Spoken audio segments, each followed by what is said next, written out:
this, that's it. That's all we're serving up. So there's a div for that user input area. The zoom is located right up here.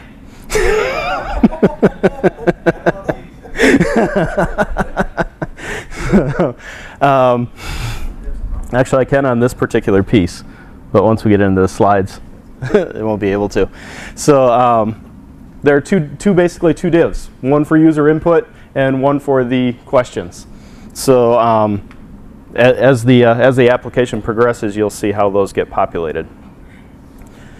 So before we get too much further, I seem to have lost my mouse down here. There it is. How many of you guys have built websites using ASP, ASP.NET, MVC, Rails, Django, right? Pretty much everybody, right? And you've all done that with relational databases on the back end? All right, so let's just go ahead and say that that's pretty much a solved problem. We've seen presentations on that going back years. I don't want to talk about that anymore. I want to talk about some of the other things that are going on the outside of that straight and narrow path of things that are happening commonly. So that's where we're going to go through using Node.js. We're going to be using Socket.io for messaging. We're going to be using Backbone to have a completely dynamic site serving it up statically. So as we move into that, there's a couple of things that I want to cover. Whenever I'm using Backbone, one of the things that I like to do is I like to use CoffeeScript. There's a whole lot of religious war around pure JavaScript versus CoffeeScript. I don't really like to partake in that particular war. Whenever I'm working with Backbone, I find that the syntax for CoffeeScript is a lot cleaner. It deals with objects a lot cleaner than if you've gone through Douglas Crawford's book on how to deal with prototypical inheritance. It's one of those things you have to write a little bit of code to make sure you're doing it right. So instead of dealing with all of that code for dealing with objects and prototypical inheritance, I'll go ahead and let CoffeeScript take care of that syntax for me. So what you're seeing up here on the left is the CoffeeScript syntax. On the right is the JavaScript that gets compiled from this CoffeeScript. So you'll take CoffeeScript, you'll compile it to JavaScript that you're going to send down to the client. And this is basically what it looks like. I have a class user, so it's going to go ahead and make a function called user. So when I call it, and it's got a constructor, JavaScript understands how to deal with that. If I want to add methods to it, I'm going to go ahead and add a method for whether or not this user's logged in. So I'm going to look at a couple of different things on here. Some of the syntax items that you're going to see is that equal greater than is that's a syntax for declaring a function. So instead of the function parentheses curly bracket dance that you see a lot in JavaScript, you get that either dash greater than or equal greater than is the shortcut syntax for that in CoffeeScript.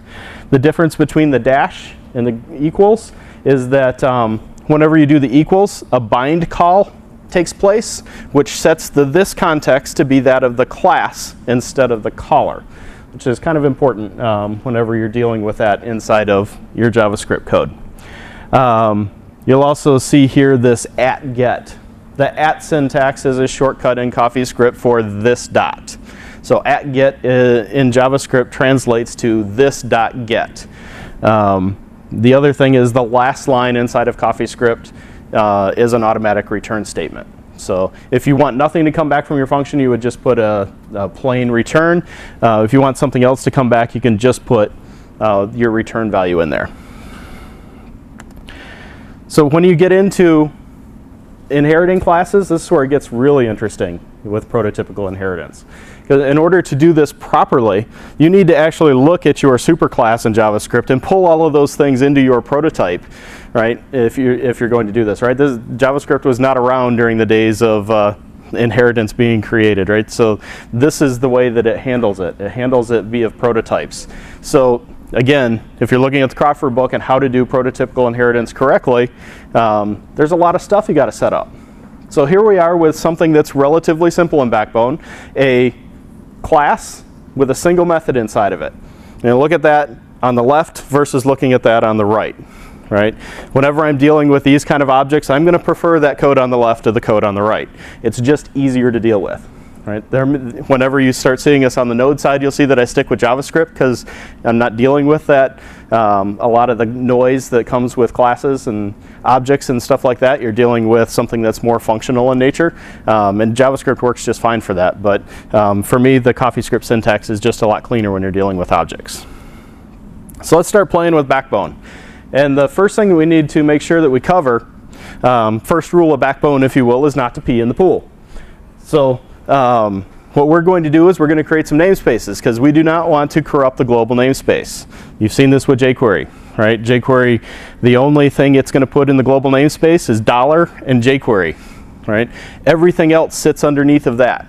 That's the model that you should be following in your JavaScript code. Nothing should be going in the global namespaces except for something very minimal. So the thing that we're going to put in the global namespace is this overflow, which is the name of the application. So we're going to, inside a window overflow, we're going to create an object. Inside of that object, we're going to have our models, collections, views, and routers. So it just gives us a place to put all of our stuff. Effectively creates a namespacing system inside of JavaScript. So Backbone itself is centered around the data. The basic concept is that anytime your data changes, you're going to fire some events to take care of your views. So what we're going to start with is a model for our user. This is going to look very similar to that code you just saw in CoffeeScript. The only difference being instead of some generic derivation class, we're deriving from the actual Backbone model at this point. So I'm going to go ahead and to speak to that a little bit. Whenever we're logged in, the only thing I'm doing here is checking this user property, username, to check and see if there's anything in it. That's how we're going to cover whether or not this user's logged in. And the reason we're using the this.get and the this.set inside of Backbone is that the properties need to be wrapped to handle notification of changes. So if you've done this inside of WPF or Silverlight, you've used things like Caliburn or Prism, any of those libraries out there, you've seen this kind of wrapper around your setters and getters in order to deal with iProperty notify change.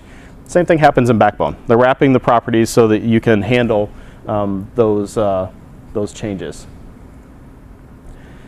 So now that we have a model to put our user in, we need a place to display it. And this is the thing that's going to map to that top area of the screen. That top area of the screen is going to be a view. The view is concerned with whenever something inside of the model is different. In this case, the only thing we have in our model is a username.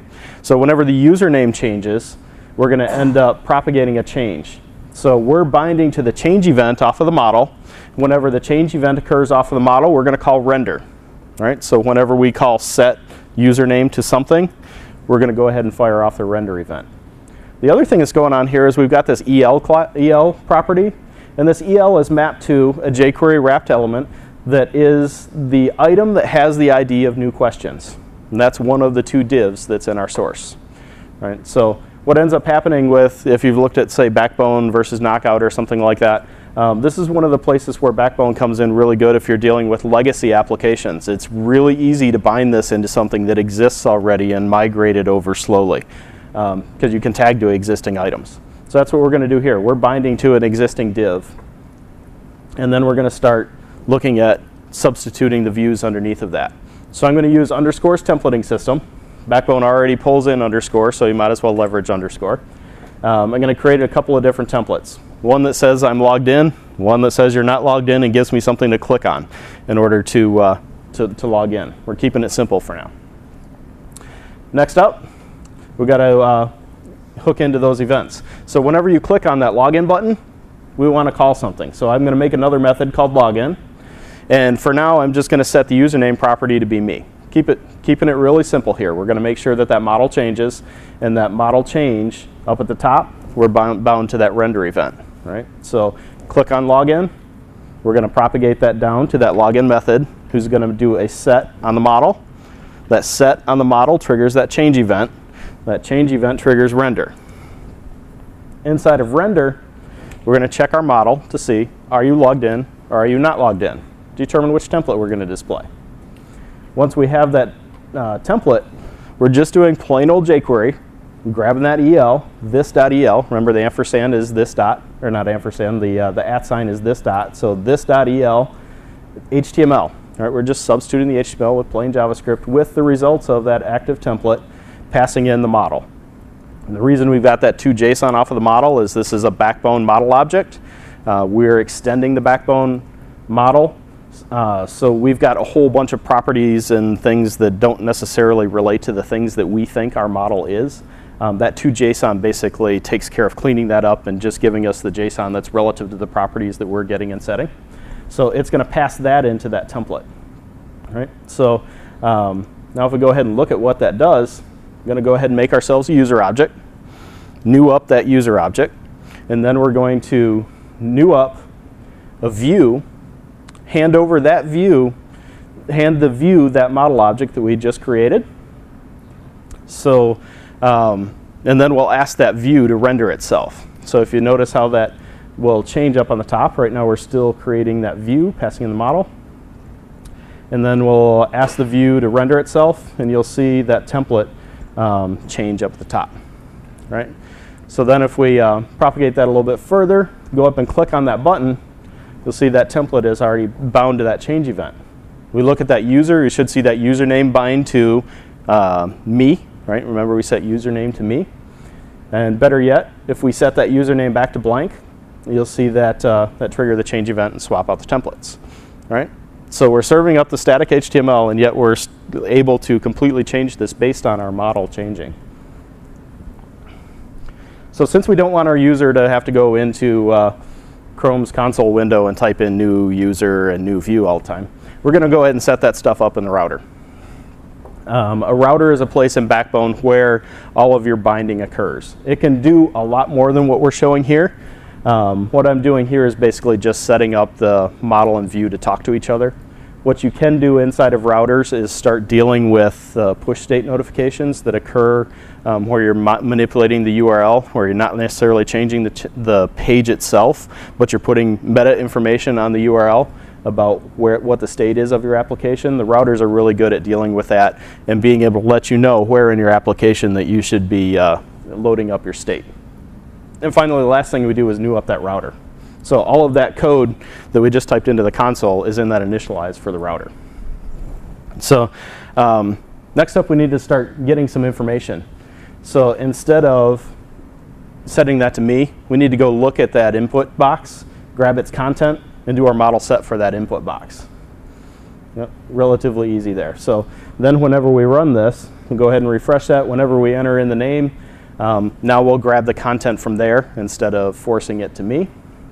And you'll see it substitutes in that template. I put in a template there that I kind of glossed over because we have to run through this relatively quick. Now that we've got basically a place for the username and the questions, we've got to have a place to stuff our questions, right? So inside of Backbone, everything is driven by models, right? So we need a model for our questions. So before we go any further on that, is that sequence making sense? In terms of we've got the model. Our model is bound to our view. Our view is hooking the change events on the model in order to swap out the content underneath of it. Now that's basically that's the essential elements of how Backbone works. We're going to build off of that here when it comes to the question area. So right now we've got an empty questions. It's just a model, and we've got a collection that we're going to store our questions inside of. Inside of our collection, we need to specify what are we a collection of. In this case, we're a collection of the question models. And I'm also putting another element in here which is not standard Backbone, but I want to basically get this thing running locally before I start binding it anywhere else. So I took an override of Backbone that instead of making REST calls is going to write to HTML5's local storage object. So in this case, I just set local storage to be a place to put that stuff. We need to handle events. So just like when we clicked on the login, now we need something for clicking on add item. And in this case, we need to create new question content. So we're going to grab the content out of that text area. We're going to create a JSON object that has the properties of the question that we want. Our question text, who asked it, and basically an empty number of votes, because you can't vote on it as you're just submitting the question. And we're going to ask the collection to create it. So that basically creates a question model out of that JSON data and also adds it to the collection. That will serve the purpose of triggering some events both off of models and off of the collection that we'll see in just a little bit. So let's go ahead and make sure that that's working. We'll go ahead, look at the local storage object. You'll see that it's going to be empty for now. We'll go in and ask a question. We'll come back to that local storage object and see what its content is. And then what we'll see inside of that local storage is a place for the collection itself, and then a place for each of the items. All right, so now we have 2 items in our local storage. So that add item is bound, it's hooked to that collection event, and we're actually doing storage. So let's do some more interesting stuff with questions. This one's a fancier template. Not going to really go into that in too much detail, but the same concept here applies in terms of the model binding. We're interested in whenever a question itself changes, we want to trigger the render event for this question. In this case, that'll be whenever votes occur. All right, so the question itself will change when somebody upvotes or downvotes on that particular question. And instead of the AEL, we've got an LI. So our question list view is going to be bound to that div, or sorry, to the UL that is our list of questions. But each of the questions is created dynamically. So we're not binding to existing events. So instead of using EL, we're going to use LI. And that tells Backbone to say, or sorry, we're going to use tag name. And that lets Backbone know that since there isn't an existing EL, since I'm giving you a tag name, that's something that you need to create. And I want to create that with a CSS class of question. Right? So every time I get a new question that's added to that collection, this is what's going to be triggered. I'm going to create a new LI with that class of question, and it's going to be based off of that template. One item that I want to point out here inside of this template is you'll see a couple of different types of alligator tags, if you will. The less than parentheses equal up on the top for vote up class, and then down in the lower part where the question author is and the question content, it's a %- instead of %equal. That's because there's bad people on the internet, and it happens to be that sometimes they want to stuff script inside of your input boxes, and if we're doing something that's just displaying it back to them, we need to filter that stuff out. So the %equal is something that I'm managing. I'm just going to go ahead and display that directly. The %-, that is going to be something that's HTML encoded. Right? So an important distinction between those two. We're concerned with the events that occur on our question, our vote up and vote down. So whenever we trigger those, we're basically going to make some model manipulations. We're going to go grab that question out of the collection. We're going to grab the votes property off of it, and we're going to push a vote onto the array. Right? The one thing that I wanted to call out here is I'm doing something a little bit differently. Instead of directly manipulating it, letting all the events handle it, I added a silent true on this, silent equals true property. That keeps that event from being fired and allows me to handle that manually. If you go back to device context drawing days, if you're doing any of that stuff, this is effectively the same as if you need to make a whole bunch of changes and you don't want each of them to draw individually, you can set this silent true on, to turn that on so you can make all of your changes and then call render at a meta level.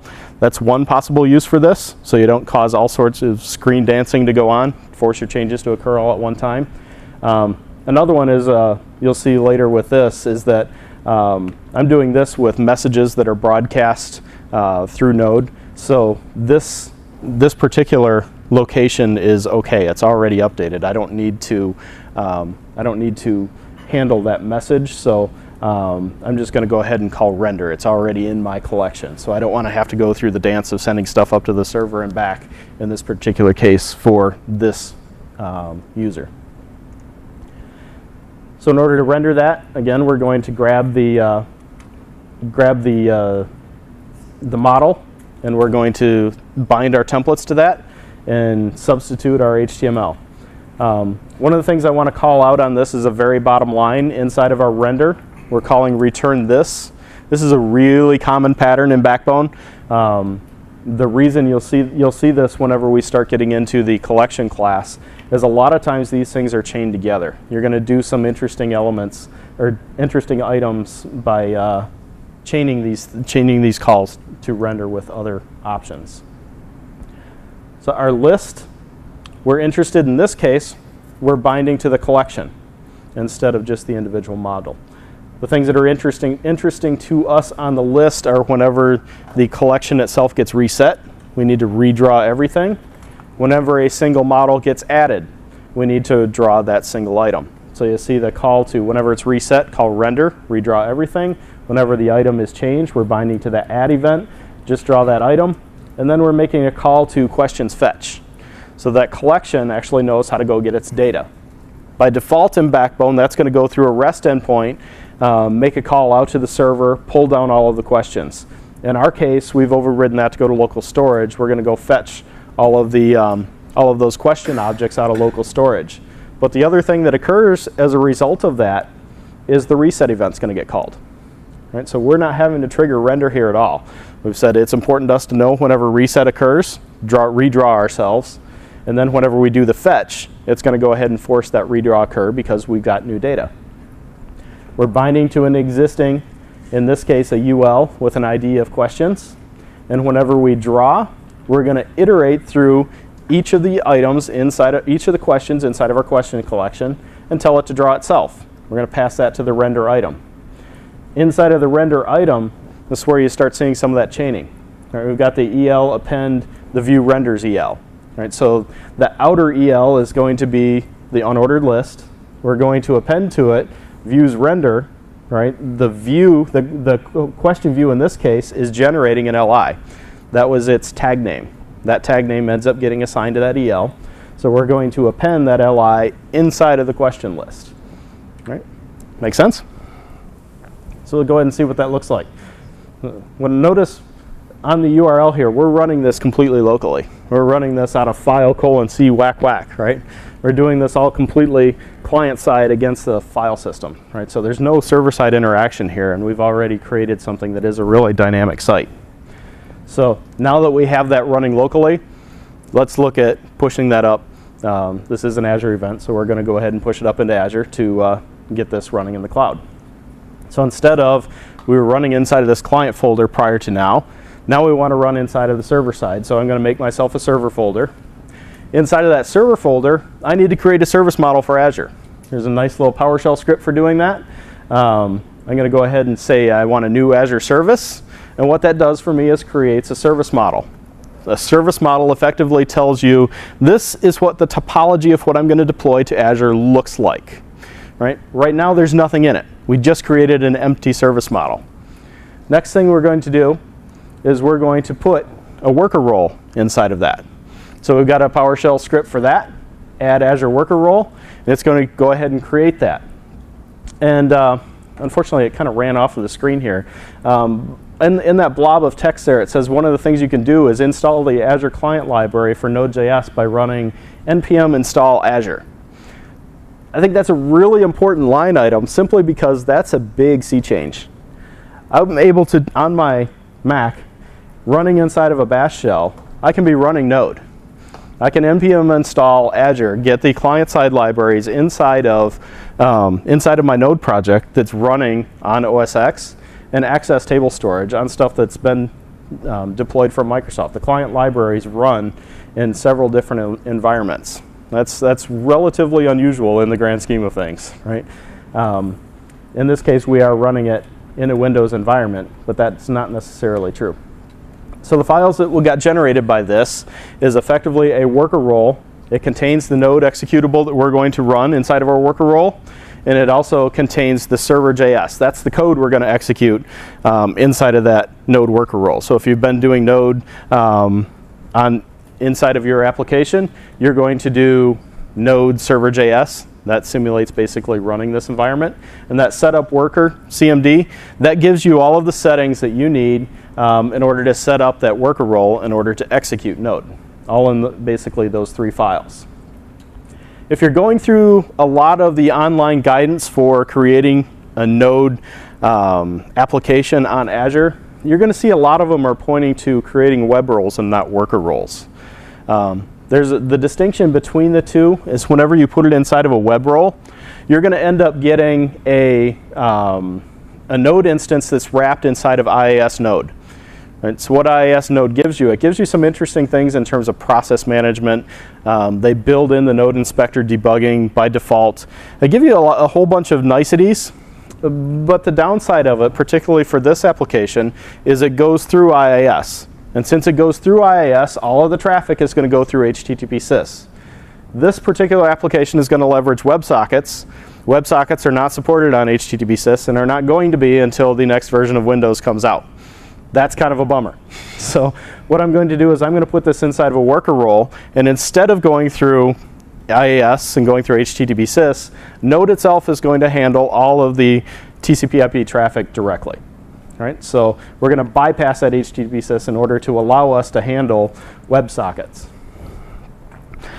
It's going to give us, inside of this generated code, that server.js gives us effectively the code that sits on the Node.js site for creating the simplest possible Node.js web server.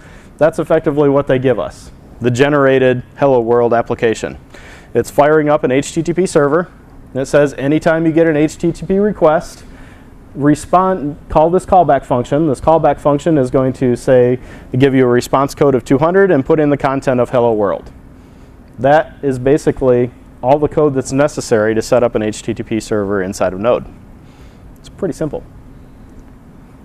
So if we go ahead and run that, another one of those PowerShell commands is the start Azure emulator. It's going to go ahead and start that emulator locally, deploy that Node instance, and fire it up. What the important piece of information here is it's running on localhost port 81. We're going to leverage that information, go over to a browser, create ourselves a new tab, go to localhost port 81, and what you should see is that Hello World sample content displayed for us. So we're not creating Hello World. What we're interested in doing is serving up that static content. We need to deploy that index HTML, that static HTML, the static JavaScript, static CSS. So we need something that's going to serve up static content. So instead of this stuff, we're going to replace all of these bits. We're going to use the Express framework. Express has a piece inside of it that knows how to serve up static content. So we do Express static, and we're going to point it at the current directory, whack public. So that will say if anything comes in that requests index HTML, it's going to say if index HTML is in public, just go ahead and serve it up directly. If overflow.css is requested, go ahead and serve it up directly. So now we have effectively a static file server in these 5 lines of code. So there's a lot of really interesting things you can do with Node with very few lines of code. So once we've pulled in Express, the way we deal with that inside of Node is there's a package.json file. This package.json, you can almost think of it like a manifest. It says this is what my application is. These are all the things that I depend on. We need to make sure we add Express in as one of our dependencies. And you'll see on here, this is one of the areas where I typically am very lazy. I will typically say I need the Express module and it needs to be greater than version 0.0.1, right? Because I'm not going to go out to the Express site every time and find out what the current version is. I just say greater than 0.0.1, and then I'll go ahead and run the npm install. And what you'll see here is it goes online, pulls all of Express's dependencies, and puts them inside of this node modules structure. What's really interesting here inside of this node modules structure is you have a node modules express folder. Underneath of node modules express is you have a folder for each of its dependencies. Right? So our application depends on Express. Express depends on several other modules. In this case, this QS, MIME, and eventually Connect. What's interesting about this structure is as you pull in several different items inside of your application, you could end up with things that have dependencies on different versions. You could end up with something that depends on, this one is Connect 1.85. Maybe you have some other module that has a dependency on Connect 1.81, right? Or 1.7. Maybe something that has a completely breaking change based on the API. With this node module structure, and the fact that JavaScript is a dynamic language, those things end up working correctly. You end up binding to the one that is in your dependency folder, and you can end up working with several different versions of Connect at the same time. And so that is something that is very different for somebody that's used to working inside of a static language environment. So now that we've got Express set up, we've got our dependencies installed, we need to move our stuff over. So inside of that public folder, I'm going to move over my index.html, my CSS, JavaScript. Got two different JavaScript files there. I like to combine together the things that are mine inside of the overflow.js. I like to combine together the things that are not mine inside of vendor. So that's going to be, you know, the jQuery, the underscore, backbone, all those other external libraries. So package those up inside of a separate file. So is that what you've done here? You packaged backbone and so forth and vendor does it? Right. So, and typically the way I would do this is with like CoffeeScript's join in development cycle, and then use some sort of asset manager whenever you're actually doing production deployments that does minification. So, yeah. So now instead of running hello world, we'll take that thing that's serving up index.html and our static assets, we'll create another one, we'll go to localhost port 81, and what we should see is our node overflow and the JavaScript that we created running still locally, right? So our files are being served, but we're still using local storage on the back end. So what we need to do is we need to replace our storage module with something that goes server side. We want something a little more persistent than just the individual that's using this particular piece. So we're going to leverage Azure's table storage for that. We need to create ourselves a module. Modules inside of Node, or if you've been looking at the, say, what is the initial, is it ADM, I think it is, on the JavaScript side, things like require.js. They're creating this modular system for packaging up JavaScript inside of these objects. That's kind of what we're doing here. I'm going to create an overflow storage module. Inside of that, I'm going to keep some state. I'm going to keep the table service. I only need to access the table service once. Once I have the table service, I can perform all of the operations against Azure via that single table service. That create table service call, you can see that called with no parameters. What that does with 0 parameters is that's going to call the development storage emulator that's running on your local box whenever you're doing development. So that's where we're going to start. And we're going to add to the prototype create tables. Right? So this is the JavaScript version of the CoffeeScript where we would have done class overflow storage and create table colon dash or double dash greater than to put our content. This is what that looks like on the JavaScript side. We add to our prototype create tables. We're going to make calls out to the table service. This table service, anything under Azure Dot, is stuff that's provided by the client APIs. That's part of the npm install Azure, all of the stuff you pull down from what the Azure team has provided. We're going to create the tables if it's not there. This is something that if you've played with this on the C# side, you'll see the same thing. You'll see that inside of the web instance starting up, a lot of times you'll see the create tables if they don't exist. You'll see those calls. So just kind of following that same pattern here, make sure that we can create the tables. We're going to check for creating questions. Whenever that is done, call this callback. That's kind of the pattern you see out of Node. Right? Perform this operation and have this callback when you're done. So you don't have any blocking operations inside of Node. You're going to make a call and hand it a callback. You're going to keep moving on to the next operation. It's going to pull the items off of the event queue and start pulling the next item that is effectively on that callback stack. So now we need to integrate that into our application. So we're going to create a variable for that storage, require it out of that storage. We're going to new one up, and then we're going to ask it to create our tables. So this is before our static file instance has started up. So we've created these tables, and now our instance is ready to go. Now, we need a way to communicate basically between our application and this module that we're creating on the server side, and we're going to leverage Socket.io to do that.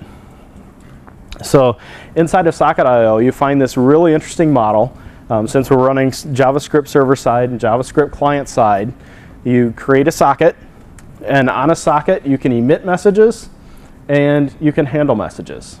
So both server side and client side, it looks exactly the same. You say socket emit when you want to broadcast a message. When you want to consume a message, you say socket on, whatever the message it is, and you give it a callback. So whenever you receive this message, perform this callback. Then the code looks exactly the same on the server side and client side. We need to add that into our dependencies. Make sure we add socket.io inside of our package.json. And then we call npm install to make sure we bundle that inside of our app.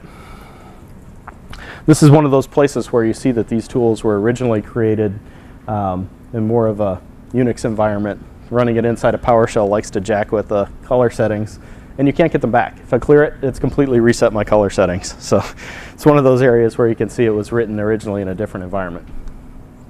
So now that we have socket.io installed in our dependencies, we're going to go tweak our server. We need to go make sure that we have that module pulled in, and we're going to basically piggyback on top of Express and say, since you're already listening for HTTP traffic, I want to listen in too. And what socket.io is going to do is it's going to listen in for WebSocket traffic instead of the HTTP, the standard HTTP traffic that's being served up by Express.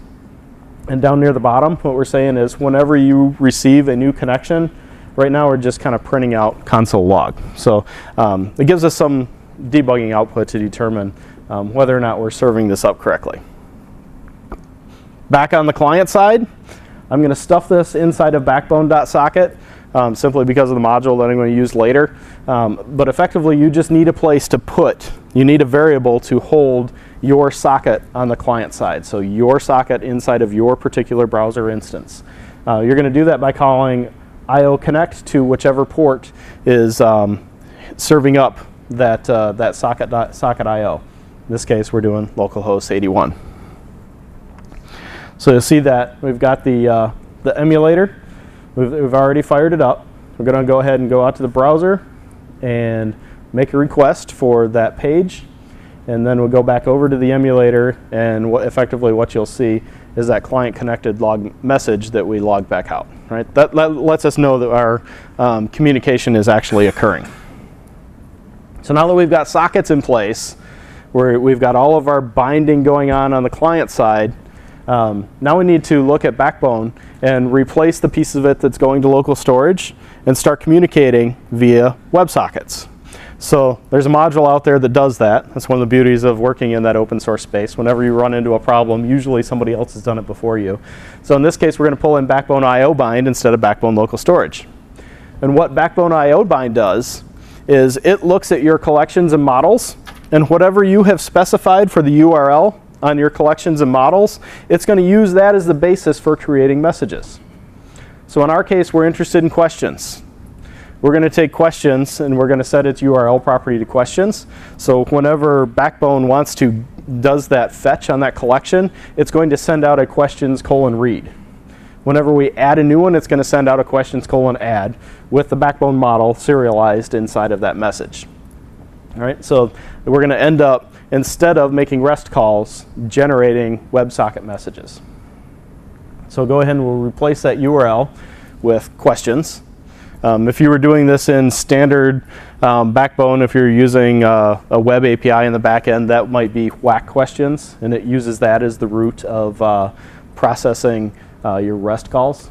So in this case, we're using the messages, so this works for us. We need something server-side that understands how to deal with questions read. So first thing we're going to do inside of our server side, we're going to say whenever we see this questions read, go to that storage module that we created and call read questions. Then you're seeing this bind call, which sets the this context, right? Some jQuery or JavaScript magic in order to set the this context to be the class for storage. And we need to make that guy because we haven't created anything that actually does the reading of questions. So I'm pulling _in for doing some iteration. Inside of read questions, I'm going to go to my table service, and I'm going to ask my table service to perform a query for me. And all of this stuff is effectively coming out of that client library that's provided by the Azure team. I do Azure table query select from questions. I want all of the questions to come back. You can do some filtering on here by partition key and row key, since this is table storage, and you tell it to perform the query, and whenever the query is done, let me know if there's an error and what the questions were when it came back. And again, you see this perform an operation and get a callback, right? That's a pattern you see pretty much everywhere in Node. And the other pattern you're seeing there is the error data format. So we check, we're assuming there are no errors here. We're going to take that return off of the server questions. We're going to iterate through each of the questions, and I'm going to create an array of questions that have been translated to something that's acceptable for the client, and then do this callback. And that callback is something inside of that backbone IO bind that sends the message back down to the client in order to let it know that it's got data. You may be kind of curious as to what does this translate? Why are we translating server-side question to client-side question? And that ends up being a difference between the expectations of table storage format of an object versus the expectations of Backbone's format for an object. Backbone expects that an object has a singular ID property that is going to uniquely identify it across the system, which is pretty common inside of your REST systems that are using an auto identity problem with, or auto identity property against the database on the back end and updating a single integer. But in the case of Azure Table Storage, you're using a partition key and a row key are your unique identifiers for a particular element. So since inside of table storage, the thing that gives you the best performance is dealing with your partition key. Partition key is how you actually deal with table storage in a really efficient fashion.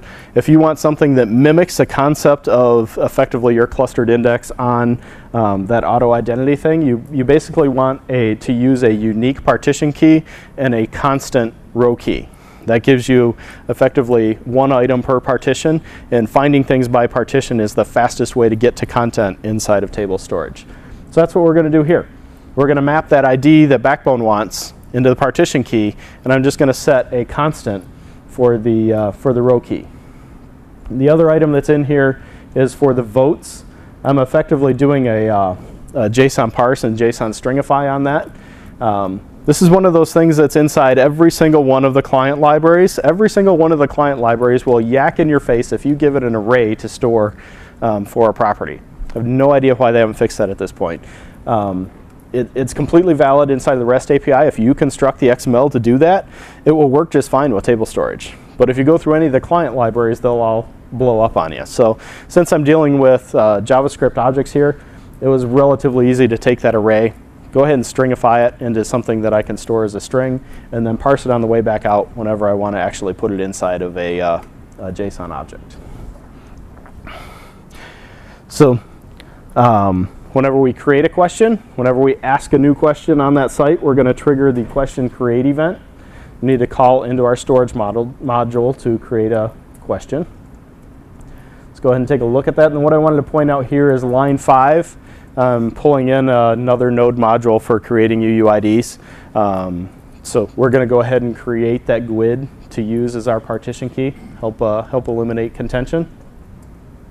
And then inside of our create event, we're going to first take that client-side JavaScript object.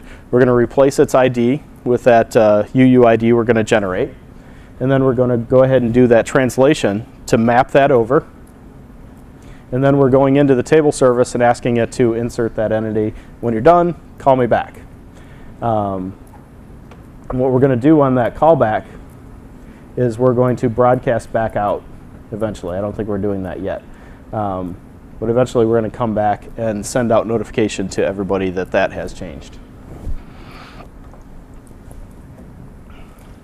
So in order to do that, we need to take that, that socket IO, and we need to keep that state around. So we're going to take our overflow storage and we're going to pass that instance into our constructor for storage. So now we have access to our socket inside of this storage module.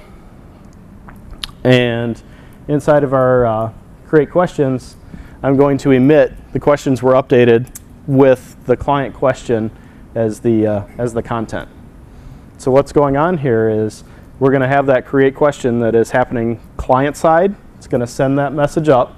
We're consuming that server side to grab that particular question, and then we're broadcasting that out to every connected client, right? And then we're saving it inside of table storage just after that. So your requirements may be different depending on your particular business needs. I'm doing this so it feels more responsive. I'm updating all of the clients before I actually do the storage. You may have to invert that, and you may have to do some other interesting logic around that, but I just wanted to give that feel of a really responsive user interface. So sending things out to the clients before I'm doing the operation that takes a little bit longer. So, new questions. So back on the client side, we're going to say whenever we get a questions updated, remember it's going to pass back that client question. It's been translated for the client side, something that Backbone wants to deal with as opposed to server side. That's going to get sent across via WebSockets. I'm going to check to see if that's already in my collection. Right? It may just be a vote change. If it's just a vote change, I want to take the existing questions and just update its votes. If it's a brand new question, I'm going to go ahead and add it to my questions collection. And remember, all the way back to the view, we're bound to those events, right? We're bound to reset on the questions collection. We're bound to add on the collections, right? So if this comes through and adds a new question, it's going to trigger that add event, which triggers the render item in order to redraw that item onto the screen. Votes get to be a little bit more interesting. With votes, basically, you need to deal with the array that's coming in and add to that vote array something that says who voted for it and which question it belonged to, all that sort of good stuff. So we're going to go ahead and catch the vote add message server side, and again add that so that we can talk to table storage. Inside of our table storage, we're going out and fetching the question. So if we're adding a vote, we should already have a question in place. Grabbing that specific question, pushing the items into the vote, and then sending out that question's updated as one of our WebSocket messages. Take a look at what that looks like once we get it going. That went really fast. That almost feels like it didn't do the right thing. Okay, yeah, that was it. So you see a little bit of a delay there from the questions popping up. It's pulling down that index HTML. It's making that request for storage and then coming back. So you see there actually is a little bit of a delay there between your name popping up and the questions showing up underneath of it. That's the time it took to actually make the server traffic and do that binding. So currently we're running against a local emulator. And we want to back off the local emulator and actually start working against real storage. So we need some configuration information. I'm just stuffing this into a file. There are a few different node modules you can do to handle this.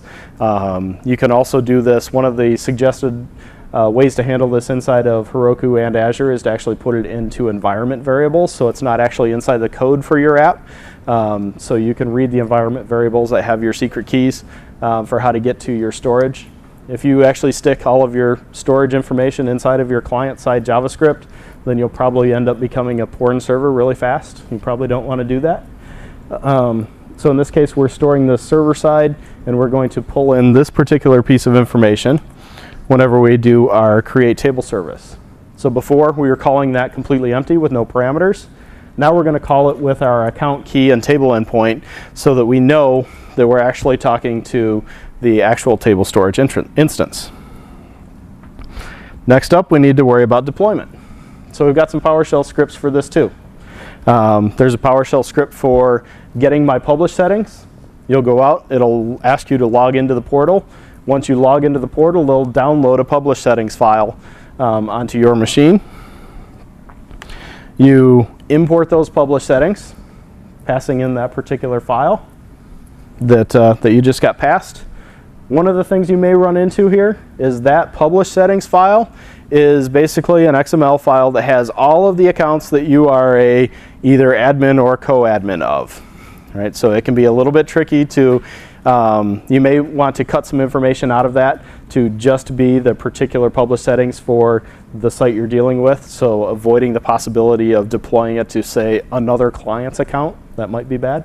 right? So you may want to trim that that file up and put it inside of the particular applications folder with just the published settings that are appropriate. And then we go ahead and push it. So another PowerShell script for publish Azure service. You specify the name of the Azure service. That's the thing that has to be unique. In this case, it would be nodeoverflow.cloudapp.net. Tell it where you want it. In this case, North Central US, putting it in Chicago. There are lots of options you can put on here. You can say where the storage account is that you're going to push this up to. The way this gets deployed is it will package up all of your stuff. It'll put it in blob storage, and then it'll take that blob storage piece and then do the deployment. So you can specify the blob storage on here and where that goes. Once you've got that in place and it's already deployed, then you're dealing with nodeoverflow.cloudapp.net, and you want to basically make it a URL that you own. In this particular case, I'm using DN Simple. You go out and you do the CNAME mapping first. The CNAME mapping requires a subdomain, so we map the www.nodeoverflow.com over to cloudapp, nodeoverflow.cloudapp.net, and then we do a redirect on nodeoverflow.com to www.nodeoverflow.com. And at that point, we have a hosted application with a domain that looks like something that we own. All right. If you were interested in any of that code, but you weren't able to write it all down as it was flying by the screen, it's up there on GitHub. GitHub, Dennis Burton, NodeOverflow-Azure. One of the applications, you'll see this come up in the next couple of months, as I have a version of this that also runs on Heroku against AWS. Right? All you're doing is swapping out that storage module and deploying it in a different spot. You know, the rest of it is completely portable code. Right? You're running it in JavaScript. It'll run on any environment. So that's I think particularly interesting. The other side of it is also going to be doing a SignalR version of it, and so instead of using WebSockets via Socket.io, I'm going to be going through MVC and doing the SignalR. So you'll see a SignalR overflow spinning up sometime in the near future as well, for basically doing the same thing on a different stack. So, any questions? No? You're all Backbone experts. You're going to implement it tomorrow. Fantastic. All right. Thanks a lot, guys.